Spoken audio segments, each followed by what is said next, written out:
Mi hijo murió en circunstancias sospechosas y al día siguiente mi nuera tomó mi tarjeta y gastó $67,000. Durante la semana fueron decenas de compras, hasta que el detective a cargo del caso me llamó. «Tengo a alguien que necesita hablar con usted». Me desmayé al escuchar la voz. «Me alegra tenerte aquí. Sigue mi historia hasta el final y comenta desde qué ciudad me estás viendo. Así podré ver hasta dónde ha llegado mi historia». El teléfono sonó a las 2:37 de la madrugada. Esa hora en que las llamadas solo traen malas noticias. Me desperté con el corazón acelerado, sintiendo que algo terrible estaba por cambiar mi vida para siempre. «Señora Herrera, soy la doctora Chen del Hospital General. Su hijo Antonio ha tenido un accidente automovilístico grave». Las palabras se estrellaron contra mi pecho como balas. Antonio, mi único hijo, mi razón de vivir desde que quedé viuda hace 15 años. La voz de la doctora continuaba hablando, pero yo solo escuchaba fragmentos. Trauma craneal severo. No pudimos hacer nada. Llegó sin signos vitales. Cuando colgué el teléfono, mis piernas no me sostuvieron. Caí al suelo de mi habitación, abrazando mis rodillas mientras los sollozos salían de lo más profundo de mi alma.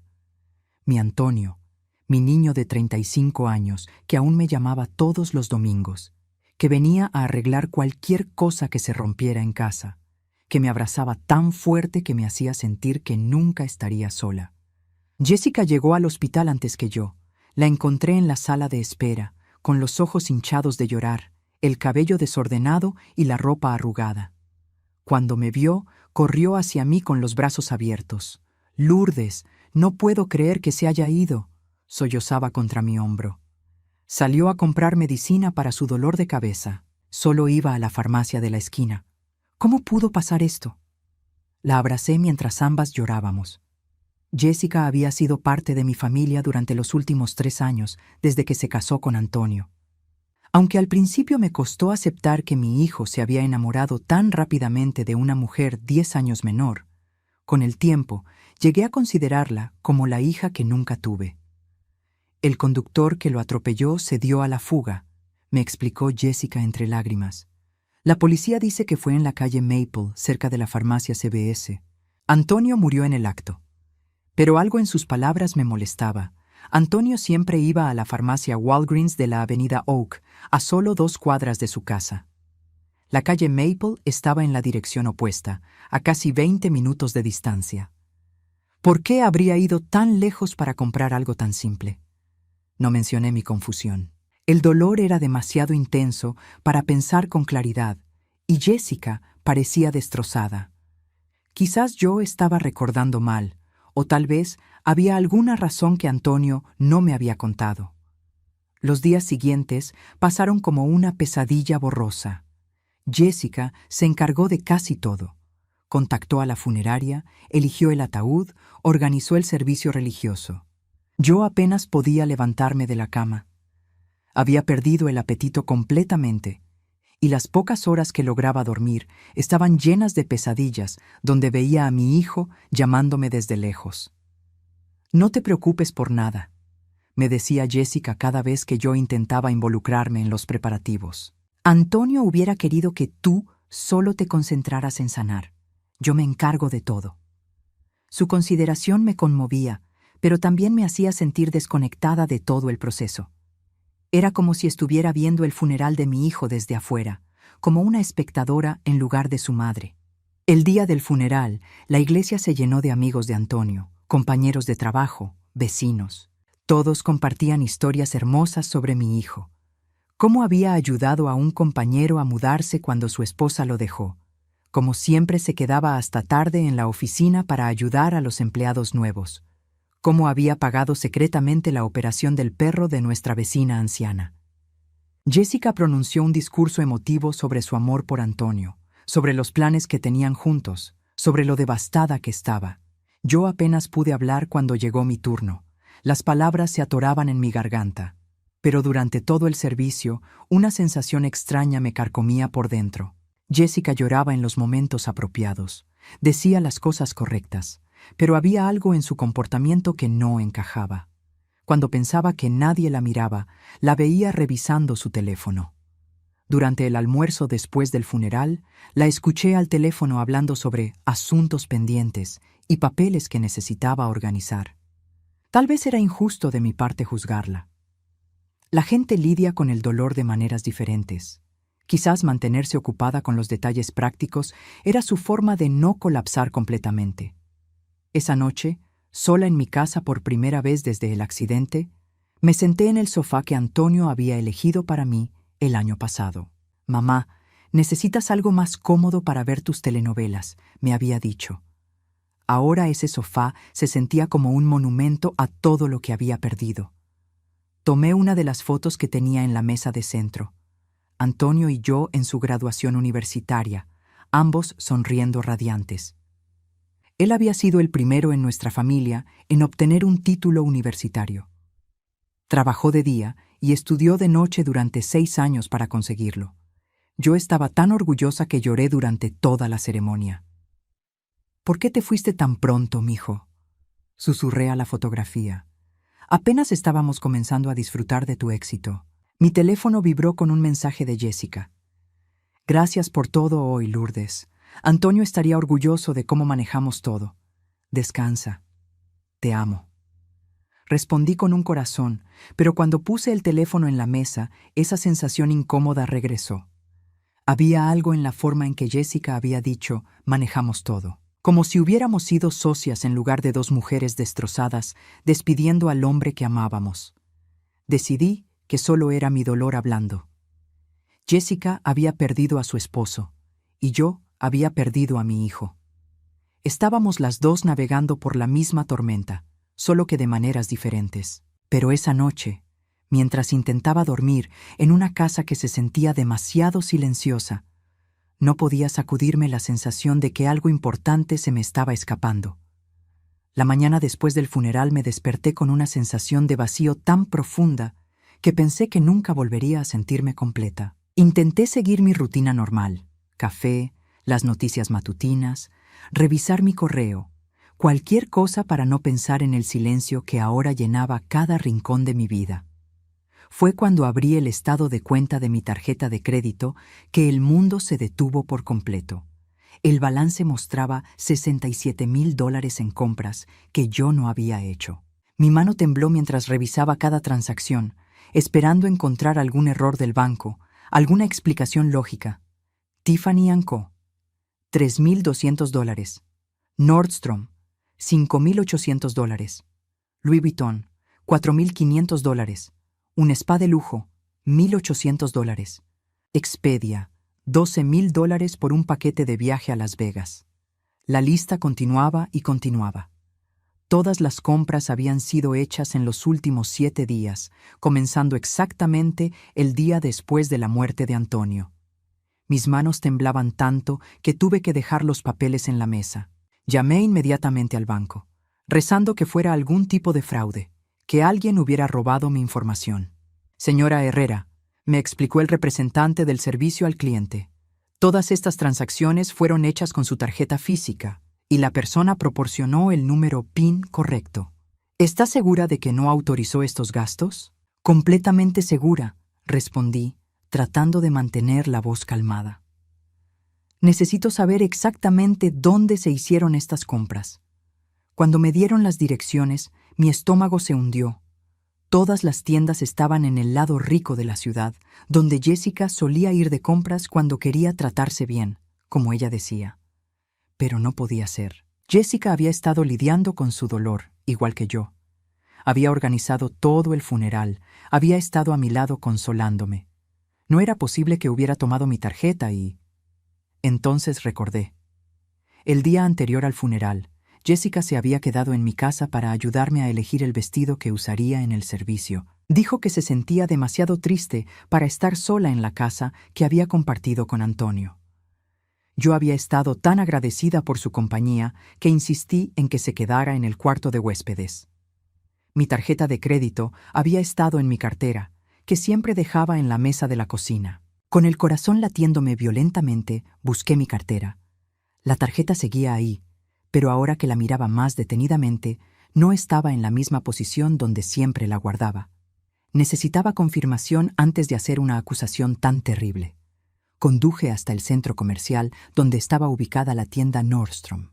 Con las manos sudorosas, le mostré mi identificación al gerente y le expliqué la situación.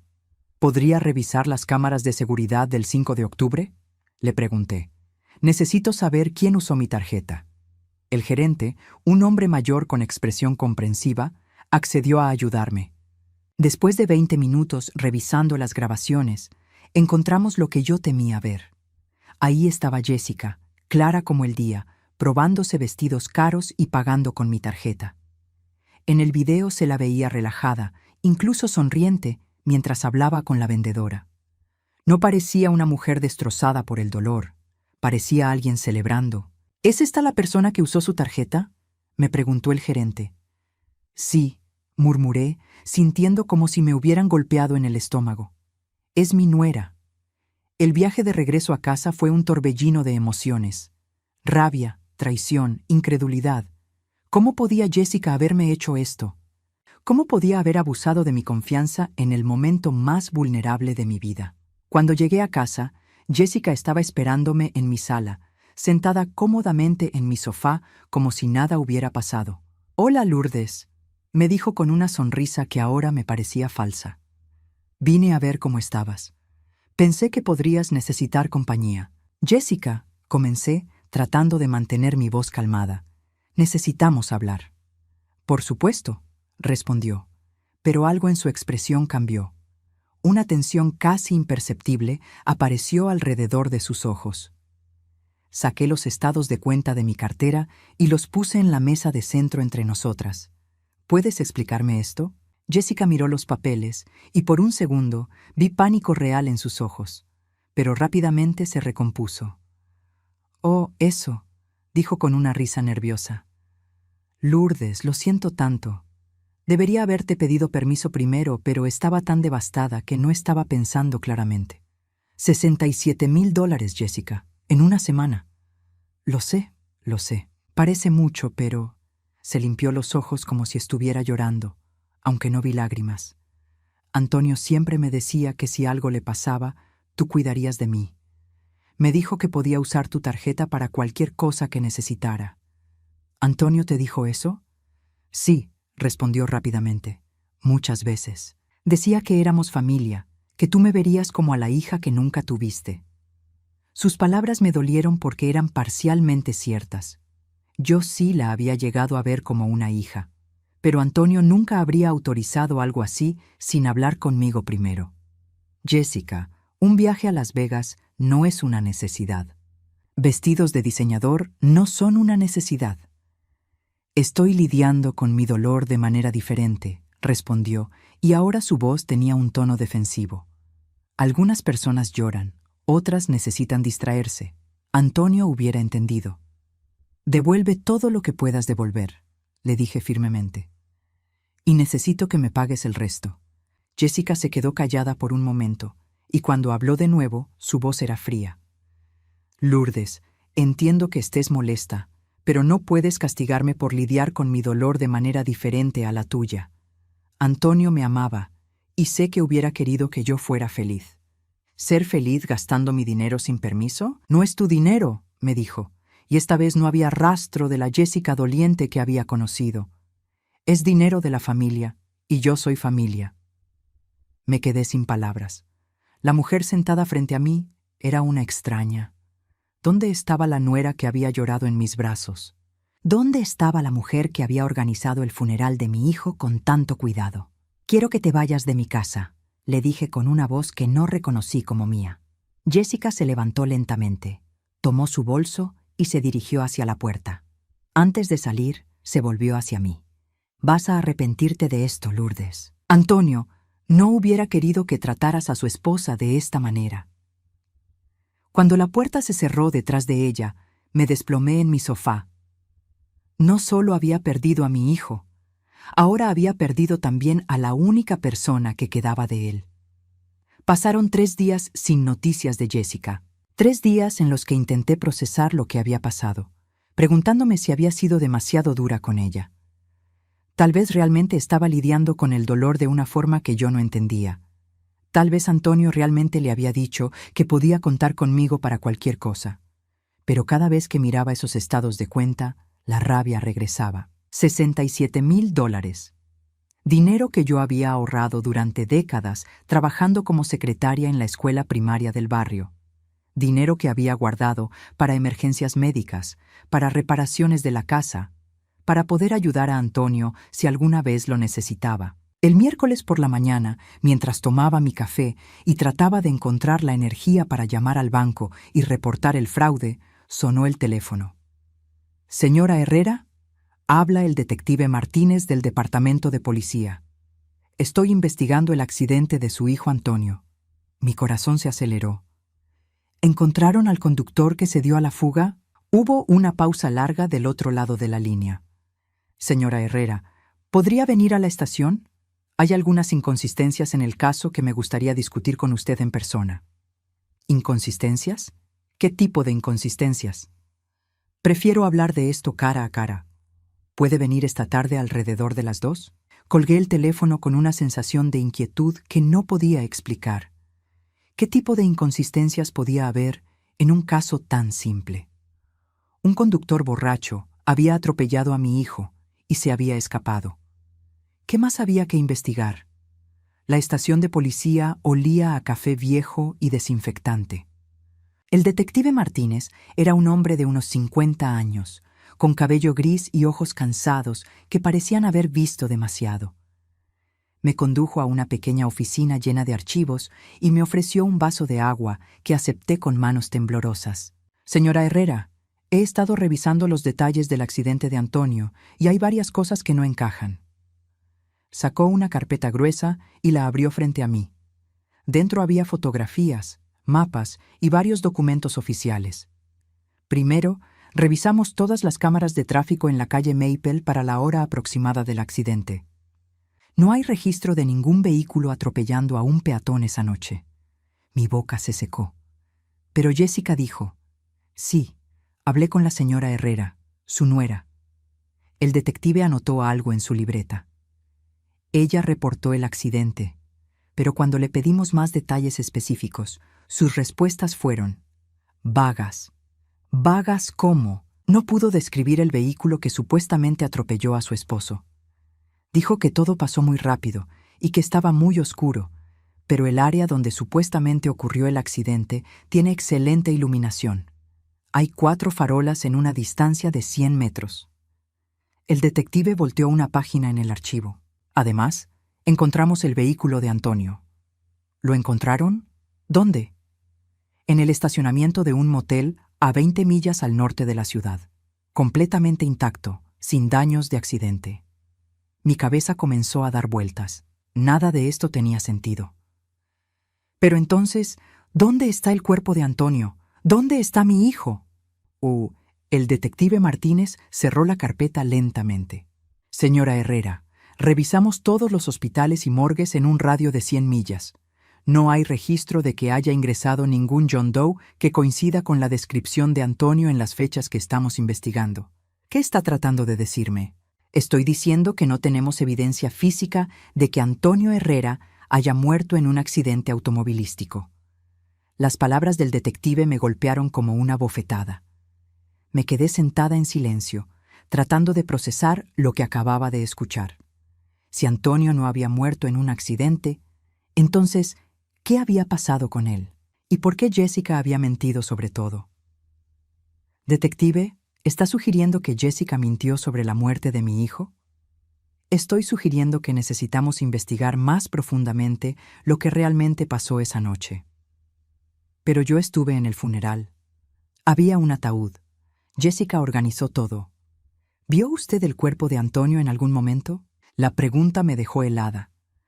No, Jessica dijo que había sido muy traumático, que era mejor recordarlo como estaba vivo. El detective asintió. ¿Y quién se encargó de todos los arreglos funerarios? Jessica.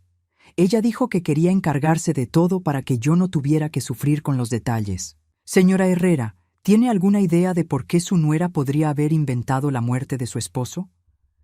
Mi mente inmediatamente fue a los $67,000. Detective, hay algo más que debería saber. Le conté sobre las compras extravagantes de Jessica, sobre cómo había usado mi tarjeta de crédito sin permiso, sobre su comportamiento extraño desde el supuesto accidente. El detective tomó notas detalladas mientras yo hablaba. Cuando terminé, él se recostó en su silla. Esto pinta un cuadro muy diferente. ¿Sabes si Antonio tenía algún seguro de vida? Sí, tenía una póliza a través de su trabajo. Creo que era por $200,000. ¿Y quién es el beneficiario? Su esposa, supongo, Jessica. El detective cerró su libreta. Señora Herrera, voy a ser directo con usted. Basándome en lo que me ha contado y en la evidencia que hemos recopilado, creo que su nuera ha estado mintiendo sobre todo. La pregunta es ¿por qué? ¿Cree que ella le hizo algo a Antonio? No lo sé todavía, pero voy a averiguarlo. Cuando salí de la estación de policía, me sentía como si estuviera viviendo en una pesadilla de la que no podía despertar. Durante 2 semanas había llorado la muerte de mi hijo.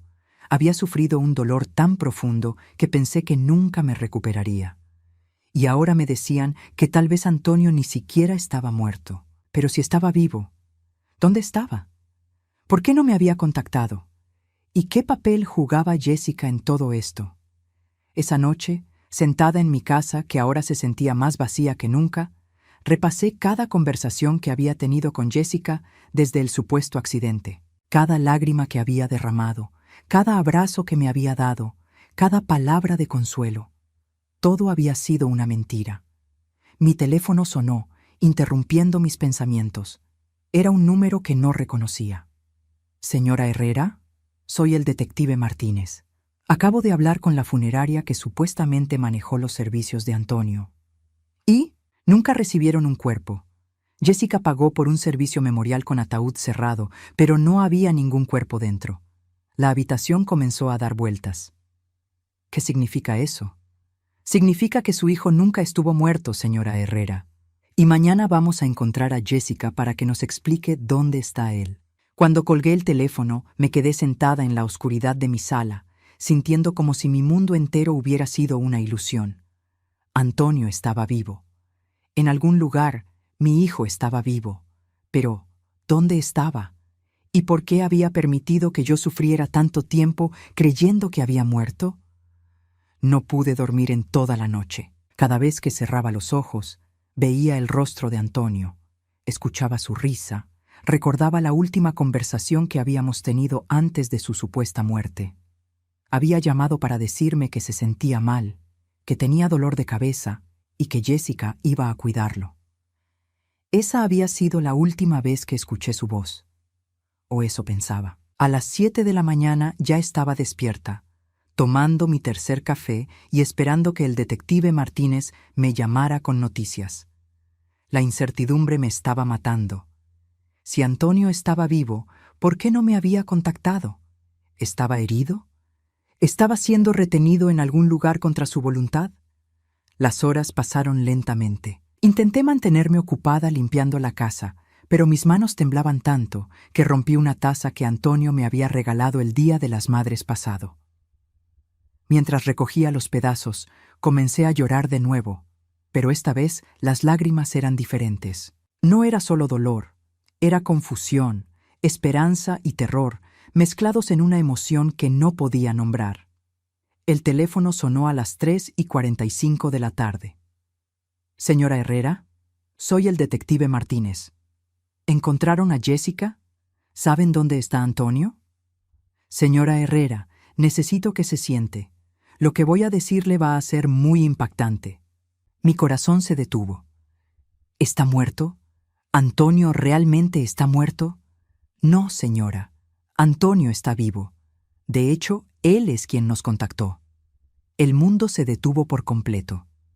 Las palabras del detective flotaron en el aire como si estuvieran en un idioma extranjero que no podía entender. ¿Qué? ¿Qué dijo? Antonio se puso en contacto con nosotros esta mañana. Está en un lugar seguro, pero quiere hablar con usted. Señora Herrera, tengo a alguien aquí que necesita hablar con usted. Hubo un momento de silencio, el sonido de teléfonos siendo transferidos, Y entonces, mamá, esa voz que había escuchado miles de veces, que me había consolado cuando murió su padre, que me había dicho te amo cada vez que colgábamos el teléfono. La habitación comenzó a dar vueltas. Mis piernas se debilitaron y tuve que agarrarme del respaldo de una silla para no caer. Antonio, ¿eres realmente tú? Sí, mamá, soy yo. Comencé a sollozar incontrolablemente. Mijo, pensé que habías muerto. Pensé que te había perdido para siempre. Lo siento tanto, mamá. Lo siento muchísimo. Sé que esto debe ser imposible de entender, pero necesitaba que pensaras que estaba muerto. Era la única forma de protegerte. ¿Protegerme? ¿Protegerme de qué? Y hubo una pausa larga, y cuando Antonio habló de nuevo, su voz estaba llena de dolor. De Jessica, mamá. Necesitaba protegerte de Jessica. No entiendo. ¿Por qué necesitabas protegerme de ella? ¿Puedes sentarte, mamá? Esto va a ser muy difícil de escuchar. Me senté en mi sofá, el mismo donde Jessica se había sentado cuando me había mentido sobre el viaje a Las Vegas, cuando había justificado haber gastado mi dinero como si fuera suyo. Mamá, Jessica no es quien pensamos que era. Ella estaba planeando matarme. Las palabras me golpearon como un rayo. ¿Matarte? Antonio, eso es imposible. Ella te amaba. No, mamá. Ella solo amaba mi dinero, y después de matarme a mí, iba a matarte a ti también. Mi mundo se desplomó completamente. ¿Qué estás diciendo? Durante los últimos 6 meses, noté que Jessica estaba actuando de manera extraña. Encontré en su computadora búsquedas sobre venenos que no pueden ser detectados en autopsias. Encontré correos electrónicos con un abogado sobre cómo reclamar mi seguro de vida más rápidamente. Incluso encontré mensajes de texto donde hablaba sobre cómo iba a ser libre muy pronto. No podía respirar. Pero Antonio, ¿por qué no me dijiste nada? Porque sabía que no me ibas a creer. Tú la querías como a una hija. Y además, ella mencionó en uno de esos mensajes que después de que yo muriera, tú también tendrías un accidente. Dijo que era demasiado vieja y que nadie sospecharía si morías poco después que yo. Las lágrimas corrían por mis mejillas. Entonces, ¿todo esto fue para protegerme? Fui a la policía, pero no tenían suficiente evidencia para arrestarla. Los mensajes podrían haber sido interpretados de muchas maneras. Necesitaba algo más concreto, algo que la incriminara sin lugar a dudas. ¿Así que fingiste tu muerte? Tengo un amigo que trabaja en el hospital, alguien en quien confío completamente. Él me ayudó a crear la documentación falsa y el certificado de defunción temporal. Sabía que si Jessica pensaba que estaba muerto, empezaría a actuar según sus planes reales. ¿Y por eso dejaste tu tarjeta de crédito donde ella pudiera encontrarla? Exactamente. Sabía que en cuanto pensara que había heredado todo, no podría resistir la tentación de empezar a gastar. Necesitaba evidencia de su verdadera personalidad, y sabía que ella mostraría quién realmente era si pensaba que ya no había consecuencias. Mi mente trataba de procesar todo. Pero Antonio, ¿sabes cuánto he sufrido? ¿Sabes lo que ha sido vivir pensando que habías muerto? Lo sé, mamá, y es lo que más me duele de todo esto. He estado viviendo en un motel, muriendo por dentro cada día al saber el dolor que te estaba causando. Pero si no hubiera hecho esto, las dos estaríamos muertas de verdad ahora. ¿Dónde está Jessica ahora? La policía la arrestó esta mañana cuando intentó usar tu tarjeta de crédito de nuevo. Pero eso no es todo, mamá. Cuando registraron su apartamento, encontraron arsénico escondido en su closet. El horror de la situación completa comenzó a asentarse. ¿Arsénico? El mismo veneno que había estado investigando. También encontraron un frasco de píldoras falsas, etiquetadas como aspirinas.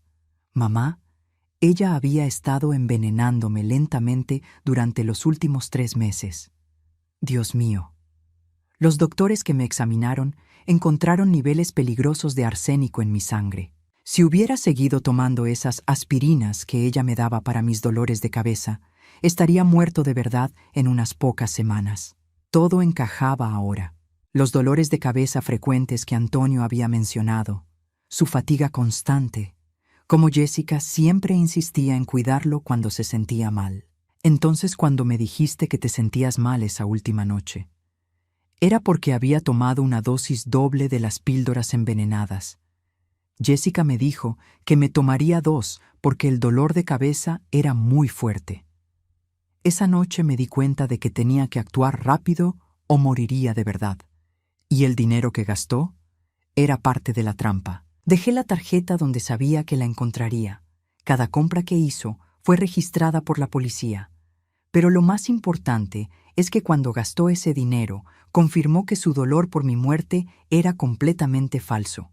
Una viuda devastada no se va de compras a Las Vegas al día siguiente del funeral de su esposo. Me quedé sentada en silencio, tratando de absorber todo. Mi nuera, la mujer que había llegado a amar como a una hija, había estado planeando asesinar a mi hijo y después a mí.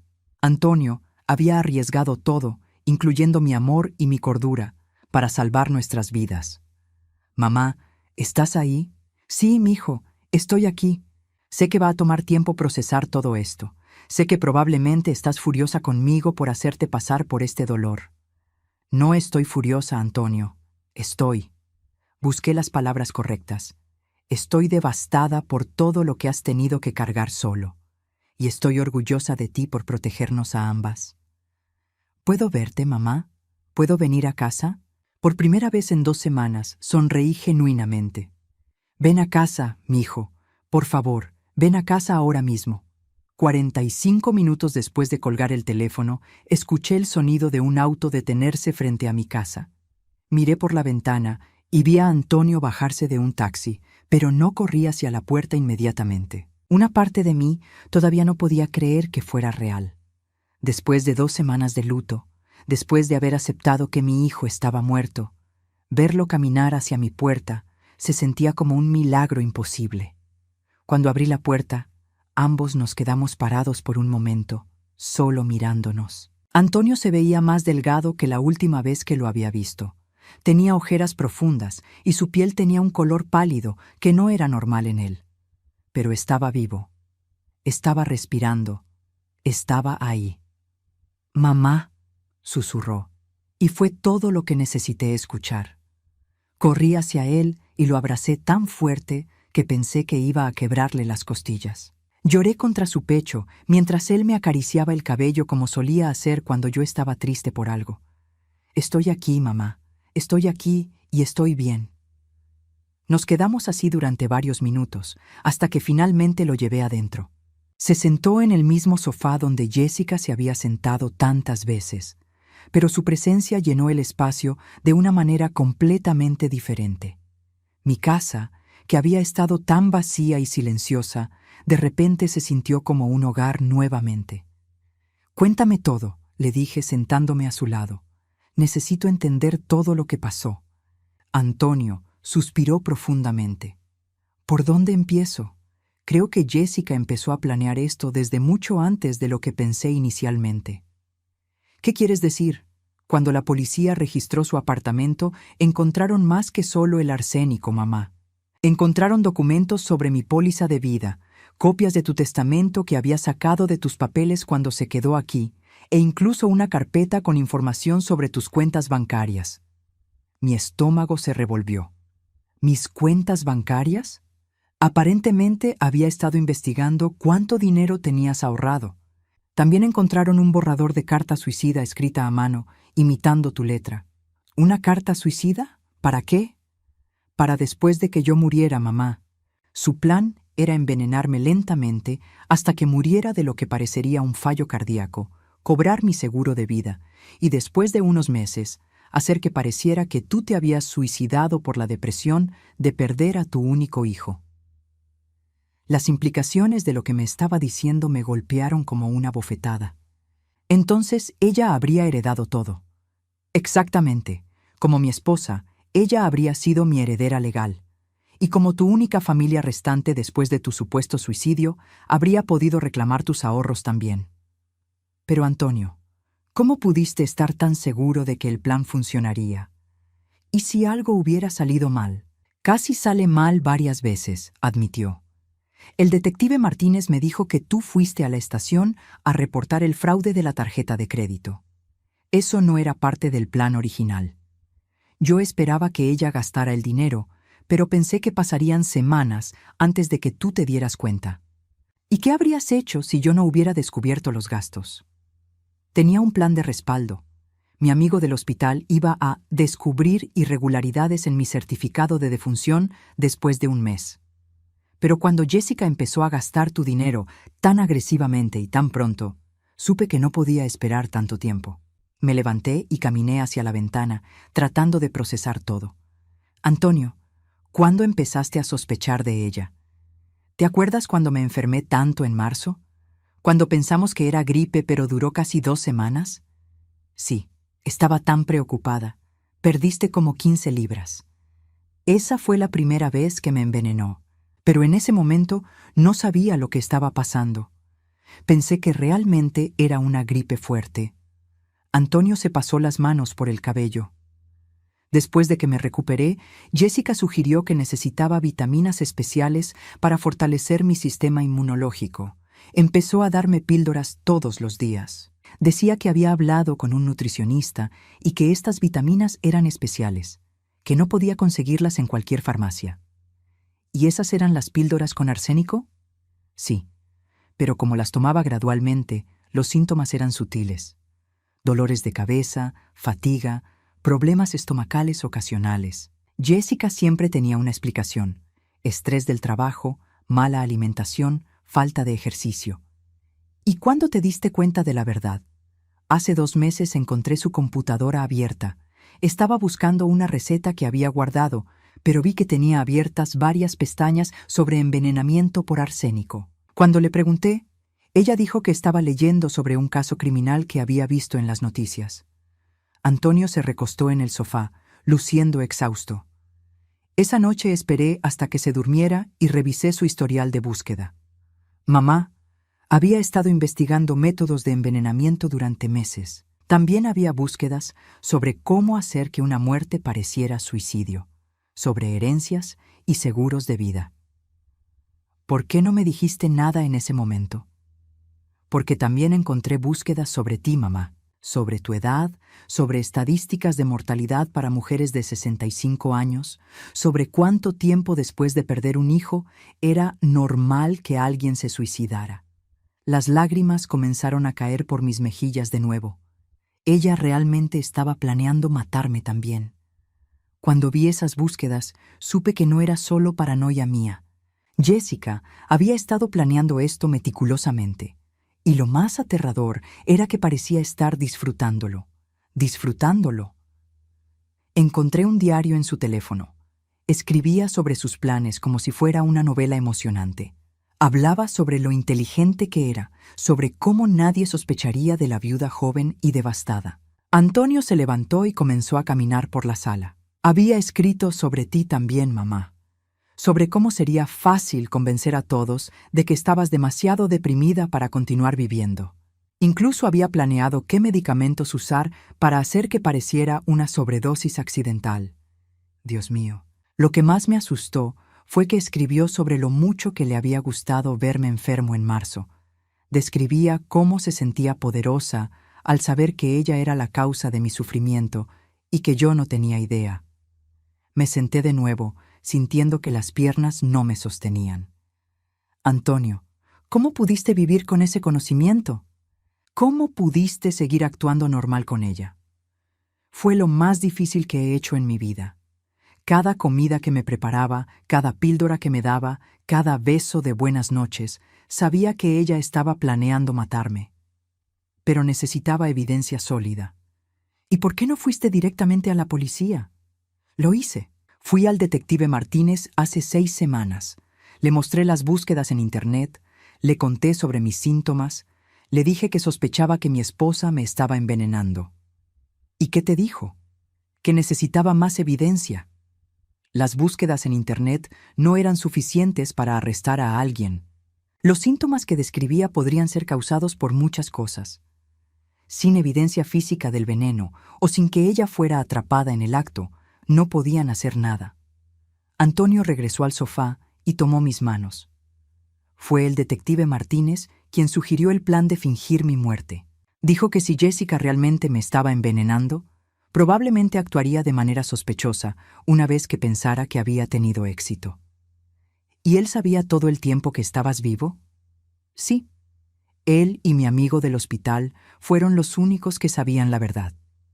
Fue el plan más arriesgado que podíamos hacer, pero también el único que garantizaba que tendríamos evidencia suficiente para arrestarla. Pero Antonio, yo podría haber muerto del dolor. Literalmente, podría haber muerto de un ataque al corazón. Antonio apretó mis manos. Lo sé, mamá. Fue la parte más terrible del plan. Pero si no hubiera hecho esto, las dos estaríamos muertas de verdad en unas pocas semanas. Jessica estaba acelerando el proceso. Las dosis de arsénico habían aumentado significativamente en las últimas 2 semanas antes de mi muerte. ¿Cómo lo sabes? Porque dejé de tomar las píldoras una semana antes de fingir mi muerte. Le dije que me sentía mejor y que no las necesitaba. Ella insistió tanto en que las siguiera tomando que supe que el final estaba cerca.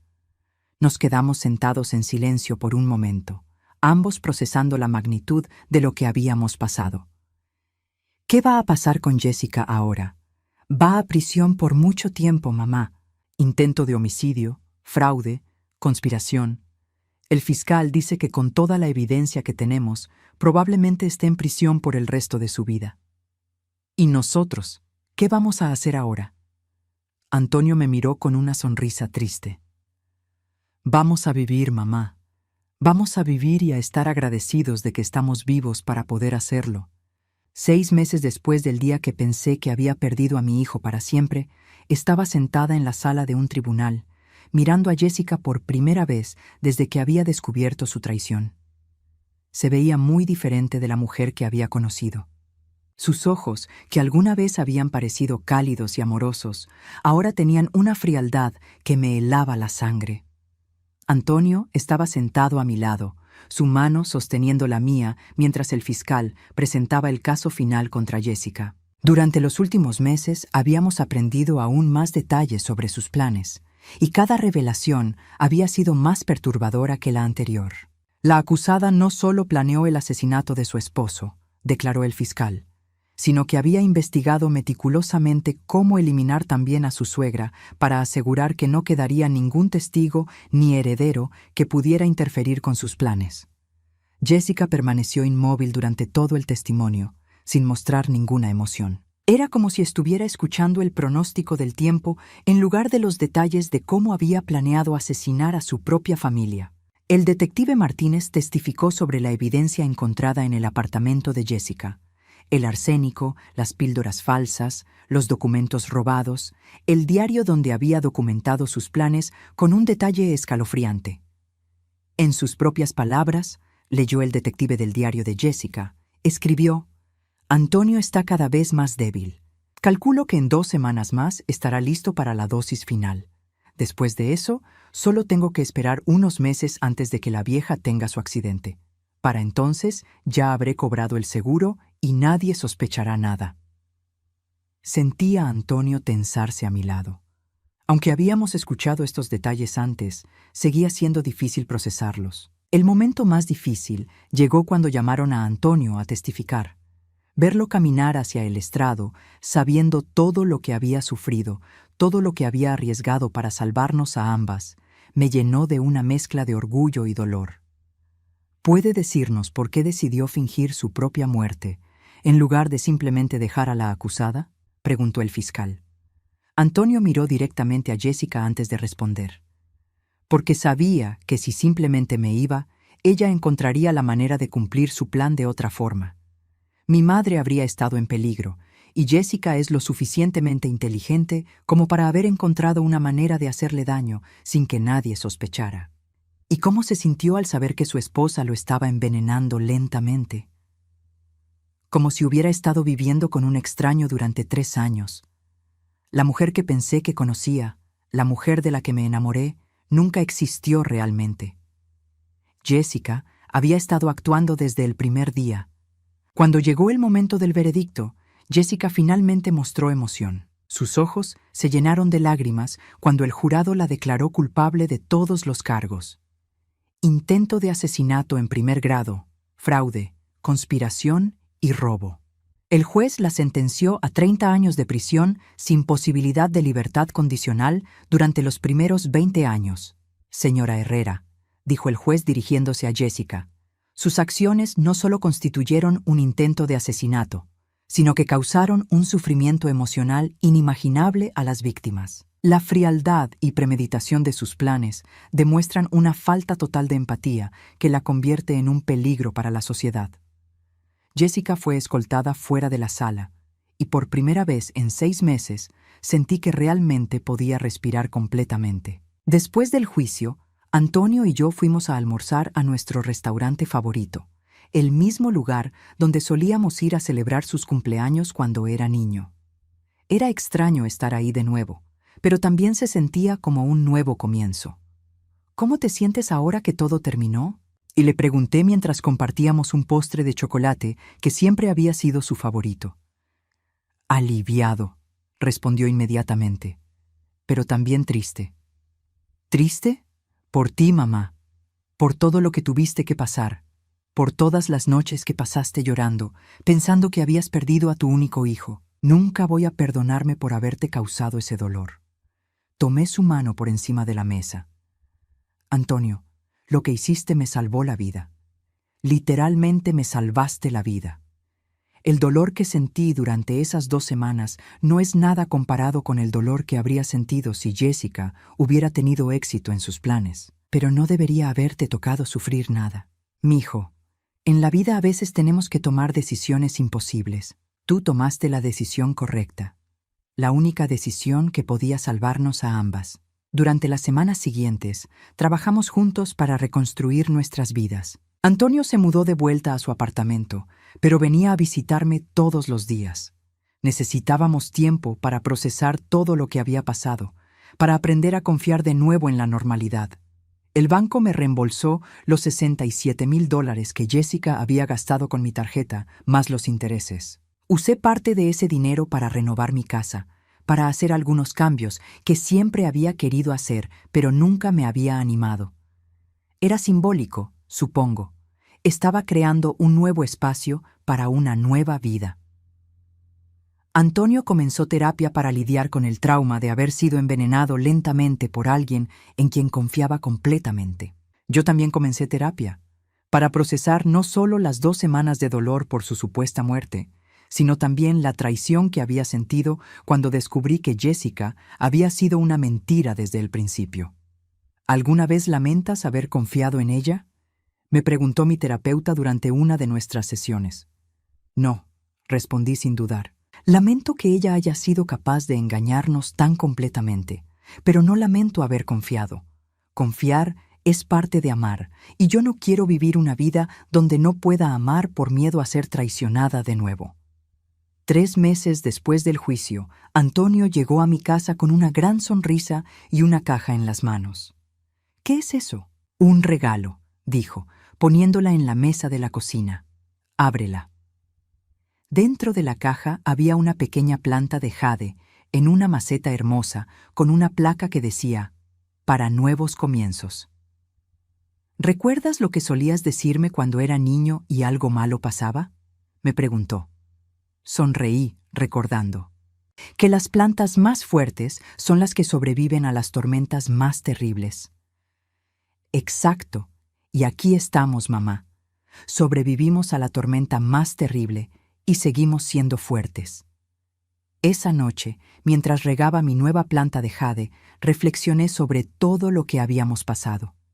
Había aprendido que el amor verdadero, a veces, requiere sacrificios inimaginables, que la protección de quienes amamos puede requerir decisiones que van contra todo lo que creemos correcto.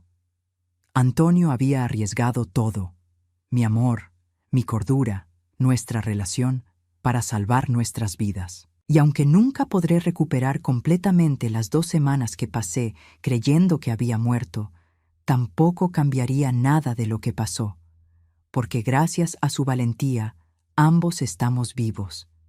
Gracias a su sacrificio, tenemos la oportunidad de crear nuevos recuerdos, de disfrutar de más años juntos, de seguir siendo madre e hijo. Jessica está en prisión, donde no puede hacerle daño a nadie más. Y nosotros estamos aquí, en mi cocina renovada, cuidando una planta que simboliza todo lo que hemos superado y todo lo que aún tenemos por delante. A veces, cuando Antonio viene a visitarme y nos sentamos en el mismo sofá donde Jessica solía mentir tan convincentemente, pienso en lo diferente que podrían haber sido las cosas. Pienso en cómo dos simples decisiones, confiar en la persona equivocada o desconfiar de la persona correcta, pueden cambiar completamente el curso de una vida. Pero ya no vivo en el ¿qué hubiera pasado si? Vivo en el aquí estamos ahora. Y aquí, ahora, somos una familia que sobrevivió a lo impensable y que emergió más fuerte del otro lado. La planta de jade está creciendo hermosamente en mi ventana de la cocina. Y todos los días, cuando la veo, recuerdo que algunas de las victorias más importantes de la vida son simplemente el hecho de seguir respirando, de seguir amando, de seguir confiando en que mañana será mejor que ayer. Antonio y yo hemos aprendido que el amor verdadero no solo se trata de estar ahí durante los momentos felices. Se trata de estar dispuesto a tomar las decisiones más difíciles, a hacer los sacrificios más dolorosos para proteger a quienes más importan. Y después de todo lo que hemos pasado, puedo decir con certeza, valió la pena cada lágrima, cada momento de dolor, cada noche de insomnio. Porque mi hijo está vivo, estoy viva, y tenemos toda una vida por delante para estar agradecidas por el milagro de haber sobrevivido.